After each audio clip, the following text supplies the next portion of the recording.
আমি যখন এই নিউজটি করছি আমি জানি না এটা ভিডিওটা প্রকাশিত হয়েবার আগে নাকি পরে ঘটনাটি ঘটতে যাচ্ছে। হয়তো ইতিমধ্যে হয়ে গেছে, নিউজটা একটু পরে পেয়েছেন, অথবা ঘটতে যাচ্ছে। ইরানে বড় ধরনের যে অভিযান চালাবে এর ফাইনাল সিগন্যাল আমি আজকে দেখলাম ইন্টারন্যাশনালি। কোনটা?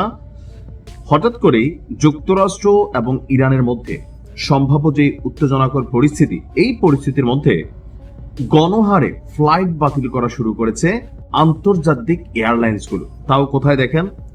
শীর্ষ আন্তর্জাতিক এয়ারলাইন্সগুলো মধ্যপ্রাচ্যগামী এবং মধ্যপ্রাচ্যের উপর দিয়ে চলাচলকারী, মধ্যপ্রাচ্যগামী এবং মধ্যপ্রাচ্যের উপর দিয়ে, অর্থাৎ যদি ঘটনা ঘটে তাহলে ইরান মধ্যপ্রাচ্যের অনেক দেশে কিন্তু অভিযান চালাবে, মানে মার্কিন যে সামরিক ঘাঁটিগুলো আছে সেগুলো টার্গেট করবে।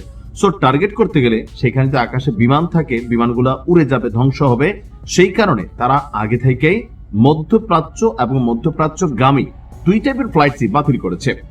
আর এইসব সংস্থার মধ্যে অন্যতম হচ্ছে নেদারল্যান্ডসের KLM, জার্মানির থানসা এবং ফ্রান্সের এয়ার ফ্রান্স। তো এখন আমেরিকার প্রধান মিত্র কারা? ফ্রান্স এবং জার্মানি, যারা সবাই চাচ্ছে যে আপনার ইরানের বিরুদ্ধে আমেরিকা একটা ভূমিকা রাখুক। সো এই রাষ্ট্রগুলো যখন তাদের নিজস্ব ফ্লাইট ক্যান্সেল করে, বাতিল করে, তাহলে বুঝতে হবে হয়তো ঘটনা ঘটা শুরু হয়েছে অথবা অল্প কিছুক্ষণের মধ্যে ঘটতে যাচ্ছে। প্রতিবেদনে বলা হয়েছে ফ্লাইট বাতিলের ফলে ইসরায়েল, দুবাই এবং সৌদি আরবের রাজধানী রিয়াদ সহ গুরুত্বপূর্ণ গন্তব্যগুলোতে বিমান চলাচল মারাত্মকভাবে ব্যাহত হচ্ছে। ভূরাজনৈতিক পরিস্থিতির কথা উল্লেখ করে এয়ার ফ্রান্স বলছে তারা সাময়িকভাবে দুবাইগামী ফ্লাইটটা বন্ধ রাখবে। অন্যদিকে নেদারল্যান্ডসের এয়ারবাস কোম্পানি যেটা আছে KLM, তারা বলছে তারা ইরান, ইরাক এবং উপসাগরীয় অঞ্চলের আকাশ সীমা ব্যবহারকারী কোনো গন্তব্যে ফ্লাইট পরিচালনা করবে না। রাষ্ট্রগুলো কোনটা? ইরান, ইরাক এবং উপসাগরীয় অঞ্চল। এদিকে মার্কিন প্রেসিডেন্ট ডোনাল্ড ট্রাম্প তিনি বলছেন যে নৌবহরটি ইরানের দিকে অগ্রসর হচ্ছে। তবে ট্রাম্প বলার চেষ্টা করছে এটা সতর্কতামূলক ব্যবস্থা, এই মুহূর্তে কোনো অভিযান চলবে না। যদি নাই চলে তাহলে কেন ট্রাম্পের এই মিত্র শক্তিগুলা ফ্রান্স, জার্মানি তারা বা নেদারল্যান্ডস তারা কেন তাদের ফ্লাইটগুলা বন্ধ করে দিচ্ছে? আপনি কি কিছুটা বুঝতে পারছেন? ইরানের প্রস্তুতি হচ্ছে ইরান যে কোনো পরিস্থিতিকে মোকাবেলার জন্য সর্বোচ্চ প্রস্তুত বলছে।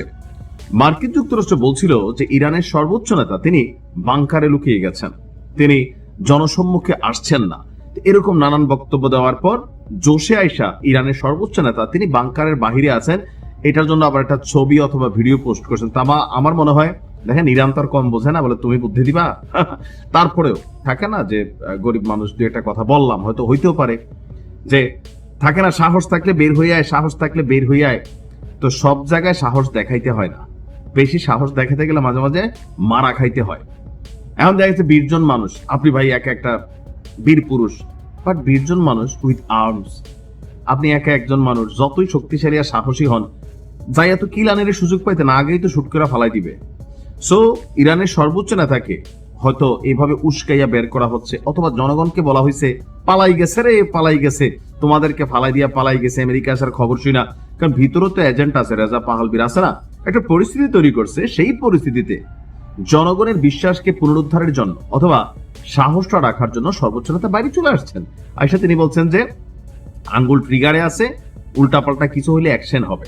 তবে এটা বোকামি ছিল।